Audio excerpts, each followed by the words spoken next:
India TV YouTube channel को subscribe करें और बेल आइकन दबाएं। पश्चिम बंगाल के नॉर्थ 24 परगना में पिटाई के एक महीने बाद बीजेपी कार्यकर्ता की 85 साल की मां का निधन हुआ। टीएमसी कार्यकर्ताओं पर पिटाई के आरोप।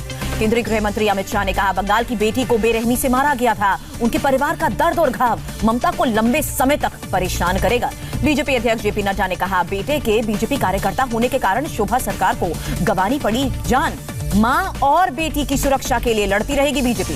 केंद्रीय मंत्री देबाश्री चौधरी ने कहा, टीएमसी के हाथों हुई बुजुर्ग महिला की मौत। मां, माटी और मानुष के नारे पर उठाए सवाल। कैलाश विजयवर्गीय ने कहा, बंगाल के इतिहास की आखिरी चुनावी हिंसा। 2 मई के बाद खत्म होगी हिंसा की राजनीति। 85 साल की महिला की मौत पर ममता की चुप्पी। नंदीग्राम की रैली में बीजेपी नेताओं के ट्वीट पढ़ने के बाद दिया जवाब।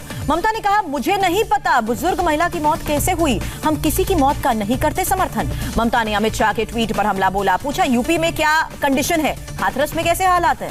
टीएमसी सांसद सौगत राय ने बीजेपी पर बुजुर्ग महिला की मौत पर सियासत करने का आरोप लगाया। कहा, उम्र और दूसरी बीमारियों के कारण महिला की मौत हुई। पश्चिम बंगाल के नंदीग्राम में ममता बनर्जी का रोड शो। व्हील चेयर पर सवार होकर 8 किलोमीटर तक का सफर तय किया। खुदीराम मोड़ से ठाकुर चौक तक ममता की पदयात्रा। बीच बीच में रुककर कार्यकर्ताओं से बात। रोड शो के बाद ममता ने शुभेंदु अधिकारी पर हमला बोला। कहा, चुनाव बाद ना घर का रहेगा ना घाट का, इतना लालच भी ठीक नहीं।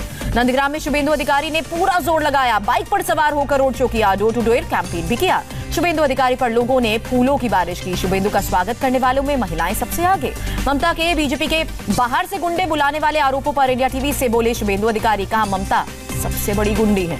पुलिस और अर्धसैनिक बलों की वर्दी से लोगों ने नंदीग्राम में जमा होने के ममता के आरोपों पर शुभेंदु का पलटवार। कहा, हार के डर से बयान दे रही हैं। प्रचार से पहले शुभेंदु अधिकारी ने कहा, पहले चरण में परिवर्तन के पक्ष में हुआ मतदान, सभी 30 सीटें बीजेपी जीतेगी। कैलाश विजयवर्गीय ने भी कहा, पहले चरण में सभी 30 सीट जीत जाएं तो नहीं होगी हैरानी। टीएमसी के गुंडे ने पोलिंग बूथ पर कब्जा कर पाए, न फर्जी वोटिंग करा पाए। टीएमसी नेता डेरेक ओब्रायन ने खारिज किया अमित शाह का दावा। अमित शाह का चुनावी माइंड गेम करार दिया। बीजेपी सांसद लोकेट चैटर्जी ने भी वोट यात्रा की। अपने संसदीय क्षेत्र हुगली में वोट पर बैठकर लोगों से मांगे वोट। लोकेट चैटर्जी ने ममता पर व्हीलचेयर पॉलिटिक्स का भी आरोप लगाया। कहा, टीएमसी जा रही है, बौखलाहट में दीदी आ रही हैं। बंगाल के अशोकनगर विधानसभा इलाके में रोड शो के दौरान टीएमसी सांसद नुसरत जहां नाराज। मैं 1 घंटे से अधिक समय से रैली कर रही हूं, मुख्यमंत्री के लिए भी इतना नहीं करती। टीएमसी उम्मीदवार हुमायूं कबीर का डेबरा सीट पर अपनी विरोधी बीजेपी उम्मीदवार भारती घोष पर बड़ा हमला। का घोष पर तोलाबाजी समेत 19 मुकदमे दर्ज हैं। टीएमसी के आरोपों पर भारती घोष का पलटवार। का ममता बनर्जी और उनके नेताओं ने झूठे केस किए हैं, मुझे ममता ने बेस्ट ऑफिसर का अवार्ड दिया था। भारती घोष ने कहा, ममता के गैरकानूनी ऑर्डर को मानने से इनकार किया तो नौकरी छोड़ते ही मुझ पर झूठे मुकदमे दर्ज किए। बंगाल के आसनसोल में 5 बम मिलने से हड़कंप मचा। सभी 5 बमों को डिफ्यूज किया गया। बंगाल में चुनाव प्रचार पर होली का रंग भी चढ़ा। सिलीगुड़ी में सीपीएम उम्मीदवार अशोक भट्टाचार्य ने समर्थकों संग होली खेली। सिलीगुड़ी में बीजेपी उम्मीदवार शंकर घोष ने भी समर्थकों के संग खेली होली। बीजेपी की होली के बीच लगे जय श्री राम के नारे। रेल मंत्री पीयूष गोयल ने केरल के कोची में रोड शो किया। कहा, बदलाव की ओर बढ़ रहा है केरल। केरल के लोग कांग्रेस और कम्युनिस्ट पार्टी के कुप्रबंधन से थक गए हैं।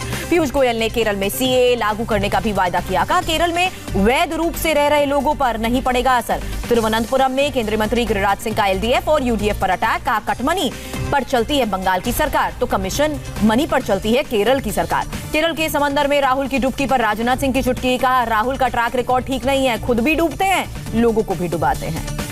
केरल की लेफ्ट सरकार पर स्मृति ईरानी का बड़ा हमला। लेफ्ट सरकार में महिलाएं सुरक्षित नहीं, विधानसभा के स्पीकर पर भी गंभीर आरोप लगाए।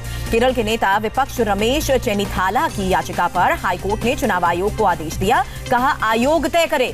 कई जगह मतदाता सूची में नाम होने के बावजूद एक ही जगह वोटर वोट डाल रहे हैं। कोची में प्रफुल्ल पटेल ने एनसीपी के सभी उम्मीदवारों की जीत का दावा किया। बोले, एलडीएफ एनसीपी गठबंधन के जीत को लेकर पूरी तरह से आश्वस्त हैं।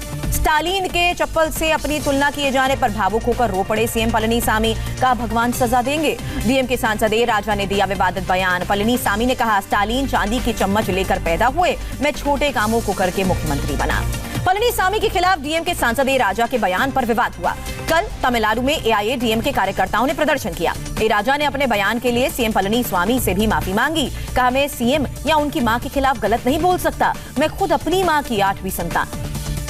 तमिलनाडु के सलेम में राहुल गांधी और स्टालिन की साझा रैली हुई। राहुल ने एआईएडीएमके को बताया बीजेपी और आरएसएस का मास्क। राहुल ने कहा, कोई भी तमिल अमित शाह या मोहन भागवत के पैर नहीं छूना चाहता है। सीएम पलनीसामी ने खुद को आरएसएस के हवाले किया है। चेन्नई में कैंपेन के दौरान अलग अंदाज में नजर आए एआईएडीएमके उम्मीदवार टीकेएम चिन्नैया।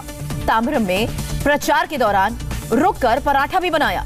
तमिलनाडु के रामेश्वरम के रामनाथ स्वामी मंदिर में पहुंची एआईएडीएमके से निष्कासित हुई के शशिकला मंदिर में पूजा अर्चना की। पुडुचेरी में तेज हुआ चुनाव प्रचार अभियान। डीएमके सांसद तिरुचि शिवा ने कांग्रेस उम्मीदवार के समर्थन में प्रचार किया। 6 अप्रैल को विलिनियानूर विधानसभा क्षेत्र में चुनाव है। असम के मंत्री हेमंत बिस्वा को उम्मीद, पहले चरण में डाले गए 47 सीटों में से बीजेपी को 39 से 41 सीट मिलने की उम्मीद है।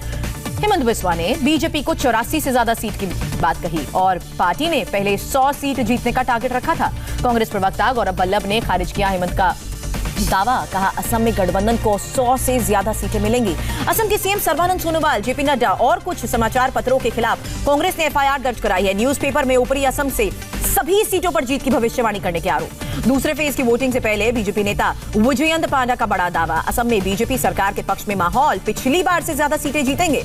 असम के सिलचर में सचिन पायलट की रैली, कहा कांग्रेस ने जो कहा वो करके दिखाया, लेकिन बीजेपी ने 25 लाख नौकरी का वादा किया था, 50 से 60 हजार नौकरी मिली। एक ब्रेक के लिए हमें यहां पर रुकना है। इस ब्रेक के बाद जम्मू कश्मीर के सोपोर में आतंकी हमले की बड़ी खबर।